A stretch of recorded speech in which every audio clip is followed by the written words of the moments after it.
नमस्कार, बहुत बहुत स्वागत है आपका हमारे इस विशेष कार्यक्रम बिहार बिहान में। आपके साथ मैं हूं प्रिया।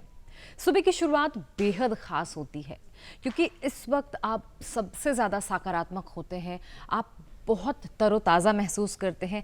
ऐसे में जब दिमाग शांत और सकारात्मक होता है तो उस वक्त आपके मन में बहुत अच्छे अच्छे विचार आते हैं। अपने दिन को नए सिरे से शुरू करने की बहुत सारी अभिलाषाएं भी आपके अंदर होती हैं और ये सकारात्मकता तभी बरकरार रहती है जब आप अच्छे अच्छे विचारों के सानिध्य में लगातार खुद को मौजूद रखते हैं। और हमारी भी बस यही कोशिश होती है। तो चलिए आज के कार्यक्रम की शुरुआत हम आचार्य विनोबा भावे के विचार से करते हैं।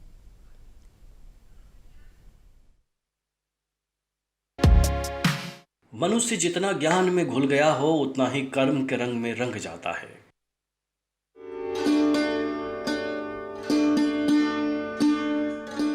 हमारे आज के मेहमान डॉक्टर नलिन भारती जी का आपका बहुत बहुत स्वागत है। नलिन जी, हमारे कार्यक्रम बिहार बिहान में बहुत ही एक ऐसा विषय है अर्थशास्त्र, या कह सकते हैं कि ऐसी विधा है अर्थशास्त्र जिसे अगर कोई व्यक्ति साध लेता है व्यवहारिक तौर पर या पर्सनल लेवल पे भी, उसका जीवन बहुत आसान हो जाता है। क्योंकि कहीं ना कहीं हम सबके जीवन की धुरी इसी इकोनॉमिक्स या इसी मैनेजमेंट पे घूमती हैं और उस लिहाज से बिहार बहुत ज़्यादा महत्वपूर्ण हो जाता है। क्योंकि कहा जाता है कि जिससे सबने प्रेरणा लेकर के अर्थशास्त्र या इकोनॉमिक्स को लगातार आगे बढ़ाया है, नए नए डेफिनेशन स्टैब्लिश किए, नए नए चार्ट्स बनाए हैं, तो वो है कौटिल्य का अर्थशास्त्र। हम चाहेंगे कि आप इसके ऊपर इससे बातचीत की शुरुआत करें आज के कार्यक्रम की। आपने सही कहा कि बिहार की जो धरती है, खास करके जो राजनीतिक अर्थशास्त्र की शुरुआत अगर पश्चिमी देशों में भी देखें तो वह एक राजनीतिक अर्थशास्त्र के रूप में ही, पहले पॉलिटिकल इकोनॉमी के रूप में ही देखा गया। और एडम स्मिथ पहले व्यक्ति थे जिन्होंने अर्थशास्त्र को एक नए शास्त्र के रूप में राजनीति शास्त्र से अलग करके देखने की कोशिश की। जी जी। लेकिन बिहार का कंट्रीब्यूशन, बिहार का जो सहयोग है, योगदान है अर्थशास्त्र के क्षेत्र में, वह एडम स्मिथ के ज़माने से बहुत पहले से है। क्योंकि ईसा पूर्व 325 इसमें अगर उन सालों को अगर हम देखें तो कौटिल्य ने अर्थशास्त्र की रचना की थी, जिसे चाणक्य सूत्र के रूप में भी हम जानते हैं। और पूरा का पूरा जो उनका अर्थशास्त्र था वह न केवल राज्य कैसे काम करे बल्कि राज्य के अलावा अन्य कई क्षेत्रों में समाज के कई अन्य जो महत्वपूर्ण पायदान है उस पर मनुष्य को कैसे काम करना है, राज्य को कैसे एक्ट करना है, उन सारी चीज़ों को उन्होंने अपने स्तर पर रखने की कोशिश की थी। मैं चाणक्य सूत्र के 1 से 6 जो 6 सूत्र हैं, और ये सूत्र इसलिए कहा गया क्योंकि चाणक्य ने जो बातें लिखी वो काफ़ी छोटे छोटे वाक्यों में और बहुत ही कम समय में जिसे समझा जा सके।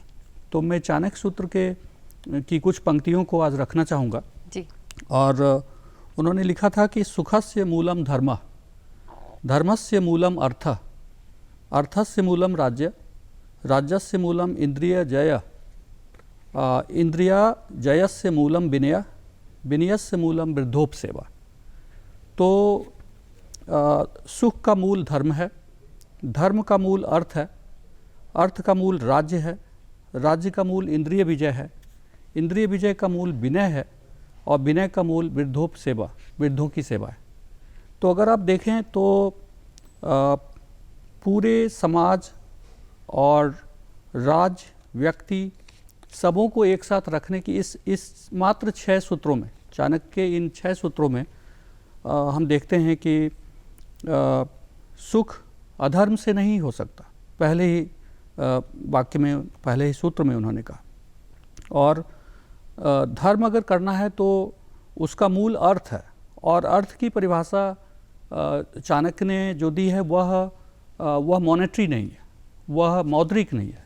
पैसे और धातु से, जो सोने चांदी से जो अर्थ की कल्पना आज हो रही है, उस अर्थ की बात नहीं की थी उन्होंने। उन्होंने कहा था कि मनुष्य की वृत्ति को ही अर्थ कहते हैं। तो मनुष्य की वृत्ति अगर धर्मपरायण है, वह नेक काम और ऐसे काम जिसको नहीं करना चाहिए, जो राज्य के लिए किसी भी समाज के लिए जो अनैतिक हो, अधर्म का रास्ता हो, अगर वैसे कार्य को अगर अवॉइड करता है मनुष्य, तो वही अर्थ है चाणक्य के लिए।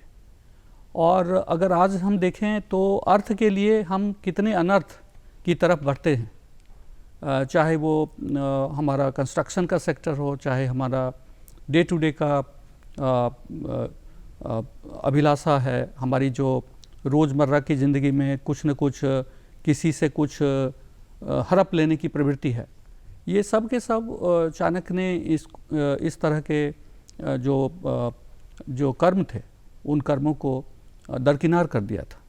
और एक ऐसे राज्य की कल्पना उन्होंने की थी जिस राज्य में मूल रूप से मनुष्य की वृत्ति को ठीक रखने की कोशिश ही की गई थी। और यह पहला मेरी जानकारी में अगर देखा जाए तो यह पहली रचना है जिसमें विज्ञान एवं प्रौद्योगिकीकरण, नगरीकरण, अर्बनाइजेशन, जिसको लेकर आज हम देख रहे हैं कि अर्बन फ्लड्स कई शहरों में आज जो है बाढ़ की समस्या गांव से अब शहरों की तरफ जा रही है। तो जो नगरीकरण कैसा हो, इसको लेकर और कैसे विज्ञान एवं प्रौद्योगिकी का सहारा लेकर हम आगे बढ़ सकते हैं। कृषि एवं कृषक, शिल्पकार एवं कर्मकार, उस समय शिल्पकार और कर्मकार की क्या भूमिका हो सकती है, प्रशासन और स्त्रियां कैसे एक दूसरे को काम करने में आगे बढ़ा सकती है, इन सारी चीज़ों को एक साथ रखने का कोशिश अगर किसी ने किया तो वो चाणक्य ने किया।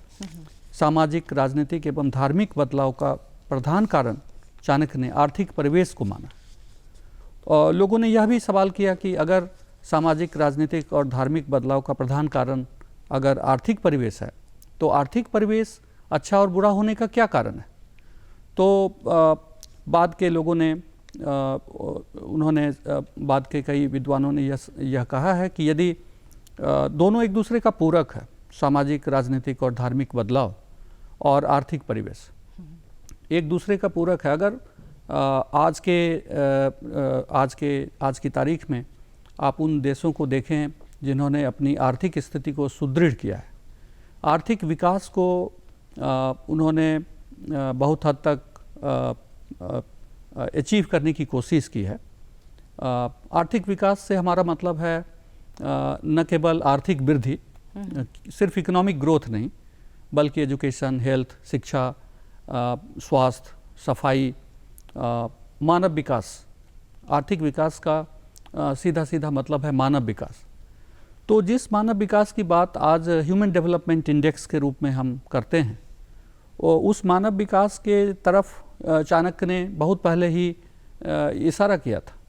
और मनुष्य की वृत्ति तो, जिसको उन्होंने अर्थ कहा, मनुष्य की वृत्ति तो तभी अच्छी हो सकती है जब वह एक विकसित मनुष्य हो, और विकसित मनुष्य तभी हो सकता है जब वह शिक्षित हो, जब वह स्वस्थ हो, जब वह साफ सुथरा हो, जब वह एक साफ सुथरे राज्य में रहता हो, जब वह एक ऐसे परिवेश में रहता हो जहाँ पॉजिटिविटी, जिस पॉजिटिविटी की बात आपने कही कि दिन की शुरुआत एक पॉजिटिविटी के साथ होती है, तो वह पॉजिटिविटी कहाँ से, वह पॉजिटिविटी हमारे सराउंडिंग से ही आता है।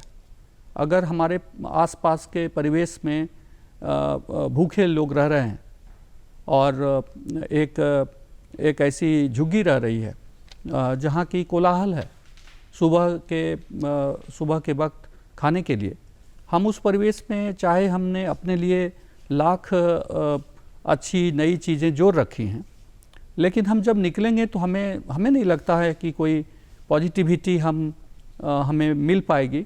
अगर उस परिस्थिति के बदले अगर हमें एक ऐसी परिस्थिति हो जिसमें हर घर में कुछ अनाज हो और हर घर के बच्चे स्कूल जा रहे हों, तो ये जो आर्थिक विषमता का आज हमारे देश में, अन्य देशों में भी, पूरी दुनिया में आर्थिक विषमता, चाहे वो विकसित देश हो चाहे अल्प विकसित देश हो, हमने देखा है कि आर्थिक विषमता एक बहुत बड़ी समस्या बनती जा रही है। तो इस आर्थिक विषमता का मुख्य कारण है जो मॉनेटरी एज आज डेवलप हुआ है, मौद्रिक युग, और मुद्रा के पीछे भाग रही है, चाहे वो देश हो, चाहे वो व्यक्ति हो, चाहे वो बड़ी बड़ी कंपनियां हो। ऐसी कई कंपनियां हैं जिनके हर 6 मिनट में एक आउटलेट्स खुलते जा रहे हैं दुनिया में। बेशक। और सोनी जैसी कंपनी मल्टीनेशनल कई देशों के जीडीपी से बड़ी कंपनी है। चूँकि आप आईआईटी कॉलेज में हैं, कहा जाता है कि यहाँ के इंजीनियर्स बेस्ट होते हैं, लेकिन इंजीनियर्स को सोशल साइंस, इकोनॉमिक्स पढ़ाने की क्या ज़रूरत है? कितनी ज़्यादा रेलेवेंट होगी, प्रासंगिक होती है उनके लिए, और क्यों ज़रूरी है? असल में आईआईटीज़ में सिर्फ अर्थशास्त्र ही नहीं, कई अन्य सामाजिक अध्ययन और मानविकी के कई विषयों की पढ़ाई होती है। और इसकी ज़रूरत इसलिए है कि पूरी व्यवस्था के केंद्र में मनुष्य है, और चाहे वो इंजीनियर हो, किसी न किसी फर्म से जुड़ेगा, किसी न किसी कार्यालय में वो काम करेगा, तो उसे सबसे पहली बात है कि जो इकोनॉमिक्स वेस्टर्न कंट्रीज़ में और जो पाश्चात्य देशों में जो अर्थशास्त्र की अवधारणा थी, वो ग्रीक वर्ड ओकियोनोमोस, ओकियोस का मतलब होता है होम, घर, और नोमोस का मतलब होता है प्रबंधन, मैनेजमेंट। तो जो ये सब्जेक्ट है अर्थशास्त्र, यह अगर देखें तो इसको सबसे पहले तो घरों को प्रबंधित करने के लिए, घर के प्रबंधन के विषय के रूप में ये समझने की कोशिश हुई, और धीरे धीरे जब हम जीडीपी, ग्रॉस डोमेस्टिक प्रोडक्ट, तो ये जो डोमेस्टिक वर्ड आता है, ये पूरे देश को, देश की आर्थिक गतिविधियों को इंडिकेट करता है। तो घर से लेकर पूरे राज्य तक का इसका दायरा बढ़ता चला गया, और अभी तो ग्लोबल इकोनॉमी की बात होती है, पूरे की पूरी विश्व अर्थव्यवस्था की बात करती है। तो हमारे जो स्टूडेंट होते हैं, हमारे स्टूडेंट सिर्फ आप जानती होंगी कि आईआईटी के स्टूडेंट न केवल भारत में बल्कि भारत के बाहर भी दुनिया के कई देशों में काम करते हैं, कई फर्मों में काम करते हैं।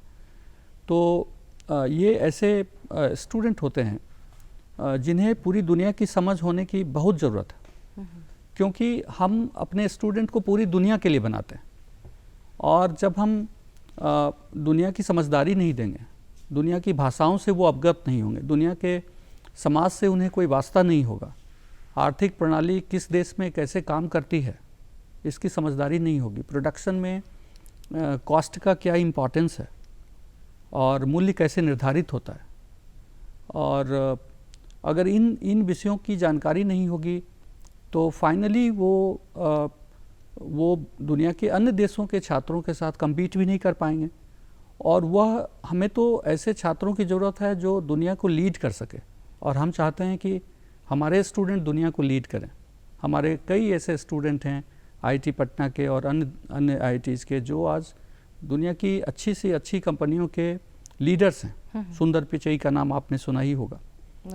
तो ये सारे लोग आज दुनिया की बड़ी बड़ी कंपनियों को चलाने का काम कर रहे हैं, उनके लीडर्स हैं। तो ऐसे लीडर्स को हमें ज़रूरत है कि अर्थशास्त्र की समझ, समाजशास्त्र की समझ, भाषा की समझ और अन्य विषयों की समझदारी होनी बहुत ज़रूरी है। अलग अलग देश हैं, लगातार बदल रहे हैं, क्योंकि ऐसे ऐसे बदलाव आ रहे हैं। डिजिटलाइजेशन का जो बूम हुआ है उसकी वजह से बहुत सारी चीज़ें बदल गई हैं। साथ ही साथ एजुकेशन को लेकर के, शिक्षा को लेकर के लोगों के अंदर जो जागरूकता आई है उससे जो परिस्थितियां हैं वो बहुत बदल गई हैं। इसके बाद जो इस चीज़ से जो एक बहुत बड़ी विषमता उत्पन्न हुई है वो है अनएम्प्लॉयमेंट, क्योंकि पहले जो ग्रेजुएट्स की संख्या होती थी या जो वोकेशनल कोर्सेज से पढ़कर आए बच्चों की संख्या होती थी वो कम होती थी, लेकिन अब सब जागरूक हैं तो सब मार्केट में हैं जॉब करने के लिए, जिसकी वजह से अनएम्प्लॉयमेंट बहुत ज़्यादा है। और बहुत सारी ऐसी चीज़ें हैं, बहुत सारे ऐसे कारक हैं जो लगातार इकोनॉमिक्स को बदल रहे हैं, पूरे विश्व के इकोनॉमिक्स को।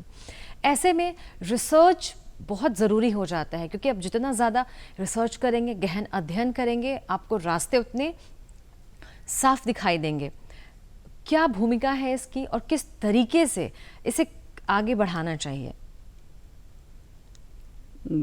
जैसा कि आपने कहा कि लगातार तेज़ी से परिवर्तन हो रहा है, असल में अर्थशास्त्र इन परिवर्तनों को समझने का ही शास्त्र है। स्थिरता, आर्थिक गतिविधियों में कोई स्थिरता नहीं होती, बिल्कुल। यह गतिमान होता है। अर्थव्यवस्था हमेशा डायनेमिक होता है और इसका अगर उत्थान है तो पतन भी है। तो चूँकि फ्लक्चुएशंस आते हैं, उतार चढ़ाव आते हैं, इसलिए अर्थशास्त्रियों की ज़रूरत बढ़ जाती है और रिसर्च, अर्थशास्त्र में रिसर्च की भी बहुत ज़रूरत बढ़ जाती है। हमने देखा कि जो अर्थव्यवस्था दुनिया की दूसरी सबसे ज़्यादा तेज़ गति से बढ़ने वाली अर्थव्यवस्था थी, भारत, वह एकाएक कोविड के समय में, कोविड-19 का जब पहला दौर आया और जब भारत ने लॉकडाउन अनाउंस कर दिया और लॉकडाउन के बाद भी, तो अर्थव्यवस्था का जो पॉजिटिव ग्रोथ रेट था वो धीरे धीरे कम होने लगा, बिल्कुल कम होता चला गया और वह फिर से रास्ते पर आने में उसे काफ़ी वक्त लगा। तो एक घटना, एक छोटी सी घटना, एक वायरस का एक देश से दूसरे देश तक पहुंचना, फिर दूसरे देश से पूरी दुनिया तक पहुंचना, इसने ये साबित कर दिया कि किसी भी समय किसी भी तरह की परिस्थिति देश के अंदर, दुनिया के अंदर आ सकती है और उन परिस्थितियों के परिणाम के रूप में हमारा पूरा का पूरा प्रोडक्शन रुक सकता है, हमारा पूरा का पूरा जो डिमांड सप्लाई का एक इक्विलिब्रियम है, एक चेन है, वो टूट सकता है। और जो लोग एम्प्लॉयड थे, जो लोग रोज़गार में थे, अगर उनका फर्म ही नहीं बचा तो उनका रोज़गार कैसे बचेगा। तो ऐसी कई परिस्थितियां सामने आई। ऐसे लोग जो रोज़गार में जा रहे थे कोविड इन्फेक्शन के बाद, यदि वो खुद ही नहीं बच पाए, उनके घर में काम करने वाले लोगों में अब कोई बचे ही नहीं है, ऐसे भी घर हैं, ऐसे भी बच्चे हैं। 15 लाख बच्चे ऐसे हैं जिनके या तो माता या पिता, दोनों में से किसी एक का डेथ हुआ कोविड-19 के समय में। तो ये ऐसा समय भारत के लिए था, पूरी दुनिया के लिए था कि काफ़ी फ्लक्चुएशंस आए और अभी भी आ रहे हैं। पोस्ट कोविड इम्पैक्ट अभी हमने देखा है कि दुनिया के कई विकसित देशों में काफ़ी महंगाई भी बढ़ी है और अभी कल IMF और अन्य संस्थाओं ने यह कहना शुरू कर दिया है कि अब दुनिया आर्थिक मंदी के चपेट में है। तो हमें कितना प्रोडक्शन करना था और हमारा जो एक्सपेक्टेड डिमांड था, वो डिमांड एकाएक ड्रॉप हो गया 2 वर्ष पहले। और जो जहां हमें कॉस्ट इफ़ेक्टिव प्रोडक्शन का हमने जो बनाया हुआ था एक मैकेनिज़्म, हम चाइना से कुछ ले रहे हैं, दुनिया के अन्य देशों से कुछ ले रहे हैं, तो वहाँ भी कोविड का असर था। लोग घर से बाहर नहीं निकल पा रहे थे, सरकार ने घर से बाहर निकलने पर मनाही कर दी थी।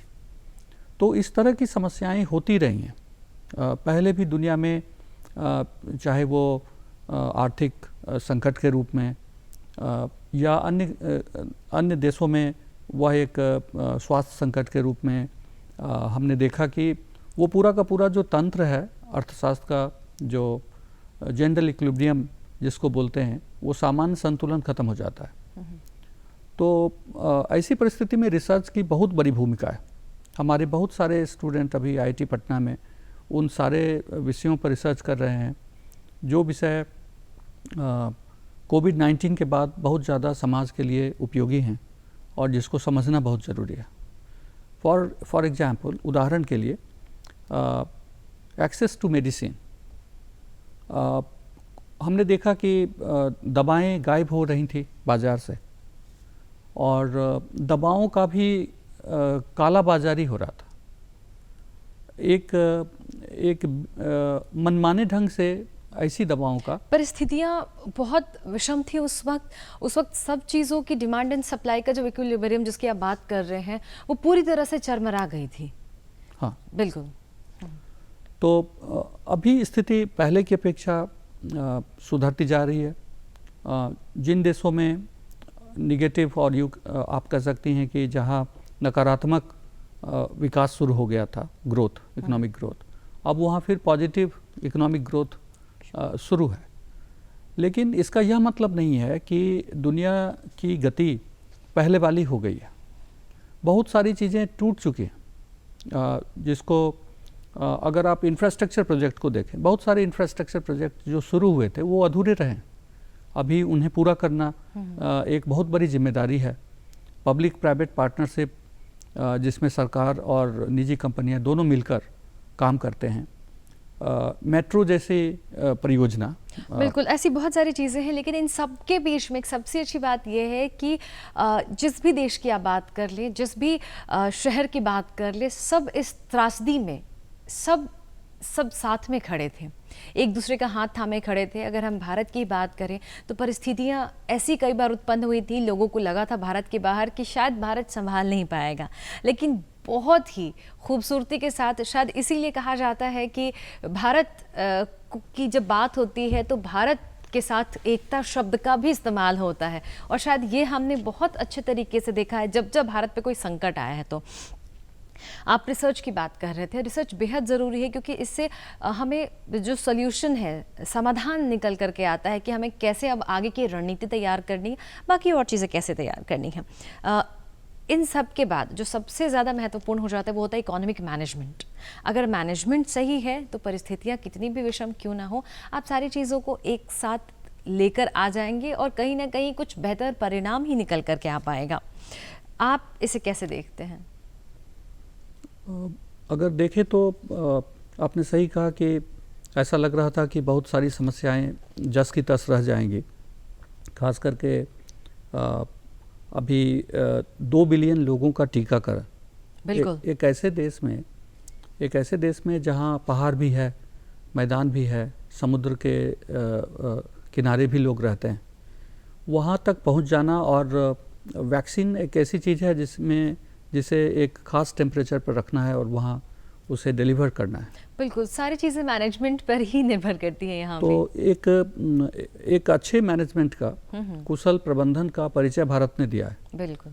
और इसका कारण यह है कि हम बहुत चौकस थे उन दिनों, क्योंकि हमारी आबादी इतनी ज़्यादा थी और इसमें कोई हम रिस्क नहीं ले सकते थे।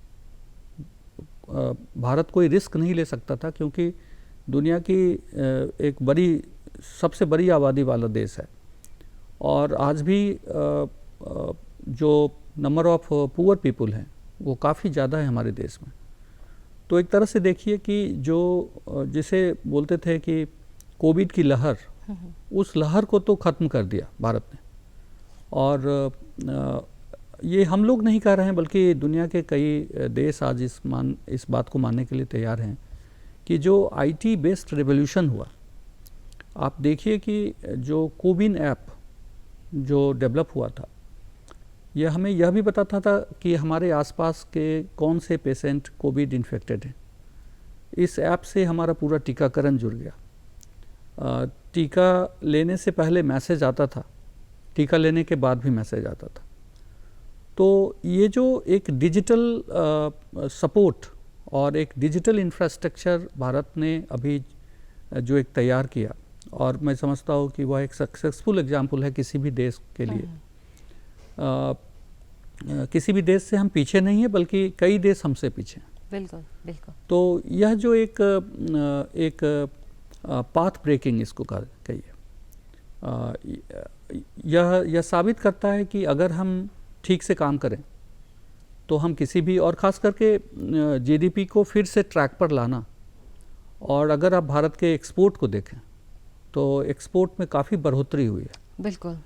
तेल के दाम और इन चीज़ों के चलते हमारा सारी चीज़ें जो है, हाँ बिल्कुल, बहुत बढ़ोतरी हुई है। और इन सब में जो सबसे ज़्यादा महत्वपूर्ण भूमिका निभाई है वो है लोक कलाओं ने। हर इलाके की लोक कलाओं ने बहुत बड़ी भूमिका निभाई है, क्योंकि भारत के बाहर भारत की लोक कलाओं को लोग बहुत वैल्यू करते हैं, उसके बारे में जानना समझना चाहते हैं। अगर हम करियर की बात करें, इकोनॉमिक्स जैसा आपने कहा कि हर क्षेत्र में ज़रूरी है इसकी, अगर हम इस करियर वाइज बात करें, कैसे हम अलग अलग तरीके से एक्सप्लोर कर सकते हैं, क्योंकि कुछ ऐसे कंटेम्प्रेरी चीज़ें चली आ रही हैं, जैसे आप अर्थशास्त्र पढ़ रहे हैं तो आप टीचर बनेंगे, प्रोफेसर बनेंगे, आप किसी कंपनी में मैनेजमेंट देख सकते हैं, उसके इकोनॉमिक्स को डील कर सकते हैं। लेकिन ये तो हो गई जो चीज़ें लगातार चलती आ रही हैं, लेकिन अब कुछ नए बदलाव आ रहे हैं करियर में, इकोनॉमिक्स को लेकर के, सोशल साइंसेज को लेकर के। तो करियर अपॉर्चुनिटीज़ और क्या क्या नए तरीके से हम जनरेट कर सकते हैं? अर्थशास्त्र में अभी जैसे बिजनेस एनालिस्ट की बहुत सारी ज़रूरत है, और कई कंपनियों में ऐसे लोग रखे जा रहे हैं जो ये प्रेडिक्ट कर सकें कि उस फर्म का बिजनेस कितना हो सकता है, और फर्म कैसे कॉस्ट कटिंग कर सकता है, फर्म को compete करने के लिए, दूसरे फर्म के साथ compete करने के लिए क्या क्या स्ट्रेटजी, एक स्ट्रेटजिस्ट की भी भूमिका रखी जा रही है। इसके साथ साथ जो पब्लिक पॉलिसी का जो मॉडलिंग है, पब्लिक पॉलिसी मॉडलिंग, उसके लिए भी आपको अर्थशास्त्री की ज़रूरत होती है। तो चाहे वो राज्य के स्तर पर हो, चाहे सरकार के स्तर पर भी हो, सरकार के स्तर पर भी आर्थिक सलाहकार हर राज्य को चाहिए, हर केंद्र शासित प्रदेश को चाहिए, केंद्र को चाहिए। और देखा जाए तो आर्थिक गतिविधियों को बनाए रखना बहुत ज़रूरी है, चाहे वो कोई छोटा सा जिला हो, चाहे वो कोई राज्य हो। अगर आर्थिक गतिविधियां किसी भी कारण से, चाहे वो लॉ एंड ऑर्डर का इशू हो, चाहे वो बाढ़ हो, चाहे वो भूकंप हो, चाहे वो अन्य कोई नेचुरल क्लैमिटी हो, अगर आर्थिक गतिविधियां टूट जाती हैं तो उसके बहुत दूरगामी परिणाम होते हैं। और ये परिणाम सिर्फ आर्थिक ही नहीं होते, सामाजिक होते हैं। अपराध बढ़ते हैं, अगर आर्थिक गतिविधियां घटती हैं तो अपराध बढ़ता है, लोगों के बीच आपसी वैमनस्य बढ़ता है, शांति भंग होती है, और पूरा का पूरा राज्य जो है इसके बहुत सारे साइड इफ़ेक्ट हैं, और एक चेन रिएक्शन होता है। जब एक तरह का अपराध बढ़ता है फिर उसका चेन रिएक्शन होता है। तो कुल मिलाकर जो विकास का मूल मकसद है, शांति और सहयोग, वही ख़त्म हो जाता है अगर हम, इसलिए आर्थिक गतिविधियों को बनाए रखना बहुत ज़रूरी है, और इसको बनाए रखने के लिए अर्थशास्त्रियों की बहुत ज़रूरत है, और बिना अर्थशास्त्र पढ़े तो अर्थशास्त्री नहीं बन सकते। अगर हम इंफ्रास्ट्रक्चर की बात करें नलिन जी, तो कहा जाता है कि बुनियाद अगर मजबूत हो तो उसके ऊपर आप बहुत बड़ी बड़ी इमारतें खड़ी कर सकते हैं। इंफ्रास्ट्रक्चर भी वैसा ही होना चाहिए हमारा। तो इसकी नींव में इकोनॉमिक्स का क्या इम्पोर्टेंस है, क्या महत्व है? इंफ्रास्ट्रक्चर जब हम कहते हैं तो हमें ये फील होता है कि जो रोड्स हैं, ब्रिजेज हैं, इस तरह के रेलवे, यही इंफ्रास्ट्रक्चर। बिल्कुल। लेकिन असल में इंफ्रास्ट्रक्चर को पूरी तरह से समझने के लिए हमें इंफ्रास्ट्रक्चर को दो भाग में समझना होगा। एक सोशल इंफ्रास्ट्रक्चर है और एक फिजिकल इंफ्रास्ट्रक्चर है। सोशल इंफ्रास्ट्रक्चर ऐसे इंफ्रास्ट्रक्चर को कहते हैं जो जिसमें हमें एक सोशल एसेट्स मिलता है। फॉर एग्जांपल जो हेल्थ इंफ्रास्ट्रक्चर है, जो एजुकेशन का इंफ्रास्ट्रक्चर है, सैनिटेशन का इंफ्रास्ट्रक्चर है, और हम कितने तरह के कार्यक्रम, कितने तरह का इन्वेस्टमेंट सोशल इंफ्रास्ट्रक्चर के लिए कर रहे हैं। जीडीपी का कितना प्रतिशत भाग शिक्षा और स्वास्थ्य पर हम दे रहे हैं। तो विश्व बैंक की एक रिपोर्ट आई थी 2003-2004 के आसपास, जिसमें उन्होंने, विश्व बैंक ने यह लिखा था अपने उस रिपोर्ट में कि अगर 32% शेयर किसी भी देश की अर्थव्यवस्था में अगर फिजिकल इंफ्रास्ट्रक्चर कंट्रीब्यूट करता है तो बाकी का हिस्सा सोशल इंफ्रास्ट्रक्चर कंट्रीब्यूट करता है। तो ऐसे देश, जिन देशों ने सोशल इंफ्रास्ट्रक्चर पर ज़्यादा ध्यान दिया, उन देशों में आज अपराध की संख्या घट गई। उन देशों में मानव विकास सूचकांक बहुत ही अच्छी स्थिति में है, और उनका इकोनॉमिक ग्रोथ के सेक्टर में भी हम देख रहे हैं कि उनके यहाँ जो इनोवेशन है, जो नई तरह की रिसर्च होनी चाहिए, उस सेक्टर में भी वो लोग काफ़ी आगे बढ़ चुके हैं। तो इसलिए हमें जब इन्वेस्टमेंट अपने पब्लिक इन्वेस्टमेंट को देखना होगा। जब राज्य को अपनी तरफ से खर्चा करना है तो उसमें यह देखना होगा कि सिर्फ फिजिकल इंफ्रास्ट्रक्चर को ही ना देखें, बल्कि जो सोशल इंफ्रास्ट्रक्चर है, जो हेल्थ का सेक्टर है, सैनिटेशन का सेक्टर है, पेयजल का सेक्टर, साफ पानी मिलना एक बहुत बड़ी बात थी जब हम आज़ाद हुए थे। और हमारा जो मैटरनल मॉर्टेलिटी रेट 1 लाख में कितनी माँ मर जाती हैं, उसको अगर आप देखें तो वह 1947 में 300-350 के बीच में हमारा मैटरनल मॉर्टेलिटी रेट था, जो डिक्लाइन होकर अभी 132 के आसपास। कुछ ऐसे राज्य हैं जहां 60 के आसपास, भारत के ही कुछ ऐसे राज्य हैं जहां मैटरनल मॉर्टेलिटी रेट 60 के आसपास। तो हम उन राज्यों की स्थिति में भी पूरा देश पहुंचने की कोशिश करनी है। और फिर ऐसे भी कई देश हैं जहां बिल्कुल ही नगण्य है। तो ये सब इंडिकेटर हैं डेवलपमेंट के, ह्यूमन डेवलपमेंट के। तो इंफ्रास्ट्रक्चर एक पूरा का पूरा हमें वो कहिए कि भीतरी शक्ति देता है। खास करके सोशल इंफ्रास्ट्रक्चर हमें अगर भीतरी शक्ति देता है तो फिजिकल इंफ्रास्ट्रक्चर हमें एक बाहरी शक्ति देता है। तो कोई भी देश अगर भीतर से कमज़ोर है, भीतर से कमज़ोर सिर्फ हम इसलिए नहीं होते कि पड़ोसी देश आक्रमण करते हैं हमारे ऊपर या पड़ोसी देश हमें डराते हैं, हम इसलिए भी भीतर से कमज़ोर होते हैं कि हमारी शिक्षा का, हमारा स्वास्थ्य का, हमारे यहाँ पेयजल का, हमारे यहाँ लोगों के रहने का घर, और ये जो बेसिक सुविधाएं हैं ये बहुत ही ज़्यादा मनुष्य को मजबूत करता है। बिल्कुल। और कोई भी राज्य भी तभी मजबूत होगा जब ये सारी चीज़ें बहुत ही सशक्त स्थिति में हो। आज भारत पूरी दुनिया में 2 बिलियन डोज टीकाकरण करके एक सशक्त राज्य के रूप में, एक सशक्त देश के रूप में उभरा है। और कोई देश यह नहीं कह सकता है कि बहुत ही बुरी स्थिति है। हमें अन्य सेक्टर में भी, हेल्थ के अन्य सेक्टर में भी हमें इसी तरह से सशक्त भूमिका निभानी है। बिल्कुल, क्योंकि कहा आपने कि जब विकास की बात होती है तो 4 M's की बात होती है। इकोनॉमिक्स में पढ़ाया जाता है 4 M's, जहां मनी, मटेरियल, मशीन और मैन पावर की बात होती है। सबसे ऊपर मैन पावर को रखा गया है, क्योंकि वो जब आपके समृद्ध हैं, वो स्वस्थ हैं, वो शिक्षित हैं, तो बाकी सारी चीज़ें सही तरीके से इस्तेमाल होती हैं, सही जगह पे इस्तेमाल होती हैं। यहाँ पे इकोनॉमिक्स की बात हो रही है, यहाँ पे अर्थशास्त्र की बात हो रही है। वो 7 जो सोशल साइंसेज जो हमें पढ़ाए जाते हैं, जिनकी बात हम करते हैं, जिस पे समाज का पूरा ढांचा टिका होता है, उनमें से एक है। ऐसे और 6 और साइंसेज हैं जिनका पढ़ना बेहद ज़रूरी है और सब आपस में जुड़े हुए हैं। अगर कोई एक भी सोशल साइंस का जो अंग है जिसे हम छोड़ दे रहे हैं तो बाकी जो सारे बच जाते हैं, उनकी प्रासंगिकता धीरे धीरे कम होनी शुरू हो जाती है। आप इस पे क्या कहेंगे? सामाजिक अध्ययन किसी भी छात्र के लिए बहुत ज़रूरी है, चाहे वह इंजीनियरिंग का छात्र हो, चाहे वो मेडिकल का छात्र हो।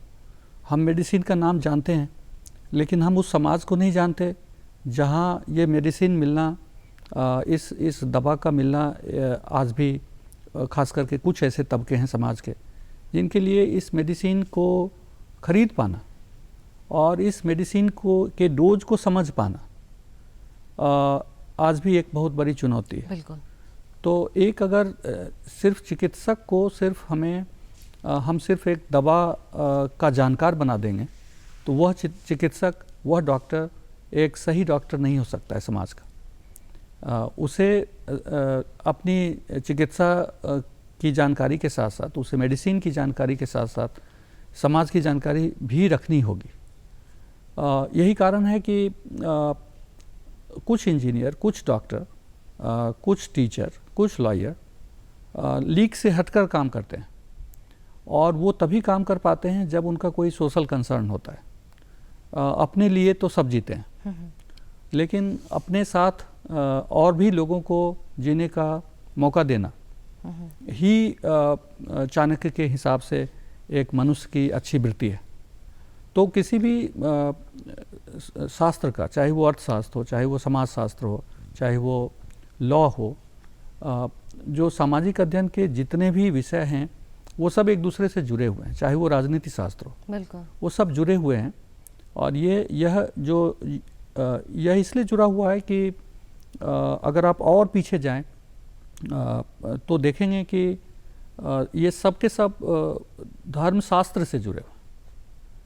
तो ये जो कनेक्टिविटी है, सब्जेक्ट्स की जो कनेक्टिविटी है, वह आपाधापी में, करियर की आपाधापी में लोग बहुत ही नैरो होते चले जा रहे हैं पढ़ने लिखने के मामले में, और वो वही चीज़ पढ़ते हैं जो रोज़गार दिलाता है।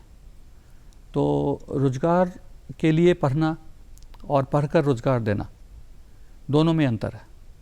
हमें अभी जो भारत में जो एक नई सोच डेवलप हो रही है वो यह हो रही है कि हमें सिर्फ रोज़गार नहीं खोजना है, हमें लोगों को रोज़गार देना है, जहाँ पर एंटरप्रेन्योर्स की बात हो रही है। और वह तभी संभव है जब हर व्यक्ति इस दिशा में सोचे, हर छात्र इस दिशा में सोचे। मैं ऐसे कई लोगों को जानता हूँ जिन्होंने छोटी सी शुरुआत की थी और आज उनकी अच्छी खासी इकोनॉमी है, उनका अपना कंट्रीब्यूशन है, और वो कई लोगों को रोज़गार देने की स्थिति में है। तो मैं समझता हूँ कि रोज़गार की खोज के लिए ही सिर्फ शिक्षा केंद्रित नहीं होनी चाहिए, बल्कि शिक्षा का मूल मकसद सृजन है। बिल्कुल। चाहे वह कोई शिक्षा के क्षेत्र में सृजन करे, चाहे चिकित्सा के क्षेत्र में करे, चाहे अन्य वस्तुओं के प्रोडक्शन के सेक्टर में करे। तो यही मूल मकसद है शिक्षा का। बिल्कुल, शिक्षा का मूल मकसद वही होना चाहिए कि आपके अंदर सृजनात्मकता जो है वो स्थापित करे, साथ ही साथ आपको संवेदनशील भी बनाए। इतनी बेहतरीन बातचीत के लिए, इतने अहम बिंदुओं पर सबका ध्यान आकर्षित करने के लिए आपका बहुत बहुत धन्यवाद। आप हमारे स्टूडियो में आए, इसके लिए भी आपका बहुत बहुत धन्यवाद। Thank you. तो ये थे हमारे आज के मेहमान, जिन्होंने हमें बताया कि सामाजिक अध्ययन हम सब के लिए बेहद ज़रूरी है, क्योंकि वो आपको सृजनात्मक तो बनाता ही है, साथ ही साथ आपको संवेदनशील भी बनाता है, जो इस समाज के लिए, इस पूरे विश्व के लिए बहुत ज़्यादा ज़रूरी है। दर्शकों, हम तो चाहते हैं कि जो पत्रों का व्यवहार है वो लगातार बना रहे, इसीलिए आप हमारा पता फटाफट से नोट कर लीजिए। हमारा पता है निदेशक DD बिहार, दूरदर्शन केंद्र पटना, फ्रेजर रोड पटना 800001। हमारा ईमेल एड्रेस है director@ddkpatna@gmail.com।